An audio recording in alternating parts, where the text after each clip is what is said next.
പുതിയ പ്രത്യാശയോടും പുതിയ ആഗ്രഹത്തോടും 2026 വരവേറ്റ നമുക്ക് ഓരോരുത്തർക്കും വേണ്ടി തിരുവചനത്തിൽ നിന്ന് ഒരു വാക്യം വായിക്കുവാൻ താല്പര്യപ്പെടുന്നു.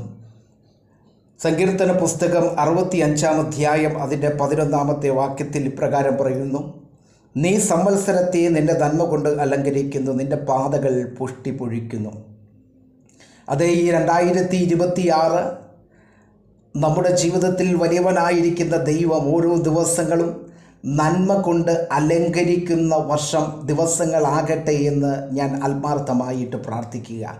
അതുമാത്രമല്ല, നമ്മുടെ പാതകൾ പുഷ്ടി പൊഴിക്കുന്നതായ പാതകൾ ആകണമെന്ന് ദൈവത്തിൻ്റെ തിരുവചനം ഓർപ്പിക്കുന്നു. നമ്മുടെ ജീവിതം ഈ പുതുവർഷത്തിൽ ഓരോ ദിവസവും നന്മ കൊണ്ട് അലങ്കരിക്കപ്പെടണമെങ്കിൽ നാം ദൈവത്തോട് ചേർന്ന് നടക്കേണ്ടത് വളരെ ആവശ്യമാണ്.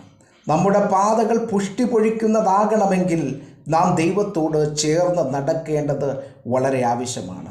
തീർച്ചയായിട്ടും ഞാൻ വിശ്വസിക്കുന്നത് എൻ്റെയും നിങ്ങളുടെയും ജീവിതത്തിൽ ഈ പുതുവർഷം എന്ന് പറയുന്നത് ദൈവം നന്മ കൊണ്ട് അലങ്കരിക്കുന്ന വർഷമാകട്ടെ, അങ്ങനെ ആയിത്തീരും എന്നാണ് ഞാൻ വിശ്വസിക്കുന്നത്. അതുമാത്രമല്ല, നമ്മുടെ പാതകൾ പുഷ്ടി പൊഴിക്കുന്ന പാതകളായിരിക്കും.